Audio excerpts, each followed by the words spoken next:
नारद जी जब अपनी शादी के लिए एक स्वयंवर में गए और नारद जी ने देखा कि यहां तो तेरे से बढ़कर एक से एक सुंदर लोग शादी के लिए आए हुए हैं, राजा लोग। तो नारद जी भगवान विष्णु के पास में गए और कहा कि भगवान आप मुझे अपना हरि रूप दे दीजिए, हरि रूप दे दीजिए, क्योंकि विष्णु का रूप बहुत सुंदर है, तीनों लोकों में सबसे सुंदर है विष्णु। तो नारद ने कहा कि भगवान आप मुझे अपना हरि रूप दे दीजिए। हरि रूप यानी भगवान वाला रूप, विष्णु वाला रूप। अब विष्णु जी ने काल प्रेरणा से उनके साथ में मजाक कर दिया। यानी भाई और बहनों, हमें इन चीजों पे विचार करना पड़ेगा कि भक्ति मार्ग में छोटा सा मजाक भी कितनी बड़ी यातना भोगने के लिए विवश कर देता है। इसलिए भक्ति मार्ग में जो आत्माएं हैं उनको अपने भगत भाई बहनों के साथ भी मजाक नहीं करना चाहिए।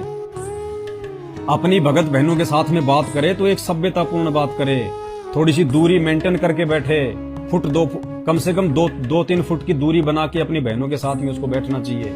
आत्माओं, ये जरा से मजाक भी बहुत भयंकर परिणाम देते हैं। साधु संतों को ये मजाक करना, बिना सोचे समझे कोई बात करना बिल्कुल वर्जित होता है।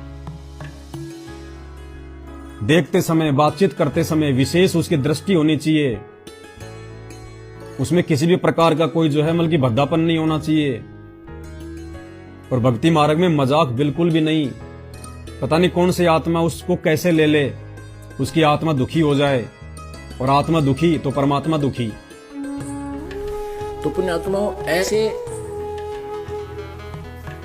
सत्संग में आने से इस प्रकार की समस्याओं का समाधान होता है, लेकिन असर उनका है जो पुण्यात्मा होती हैं। ये पत्थर और बांस के जैसे प्राणियों का नहीं हुआ करती। जिस घर में नाम इस सतपुरुष का और उस घर में लड़ाई, फिर उनका असर ना हो रहा है, वो तो पत्थर कैसे है, माड़ी सी घर्षण लग दे, नई चंगारी पाटे हैं। पुण्यात्माओं, इसके अंदर हमने परिवर्तन बहुत करना पड़ेगा।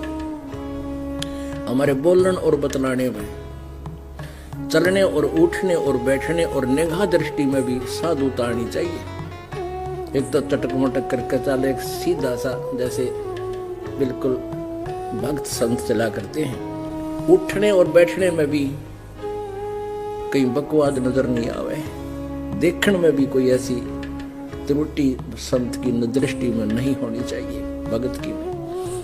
तो हम सत्संगी हैं, अन्यथा हम केवल नाम उपदेश है, असर कती नहीं।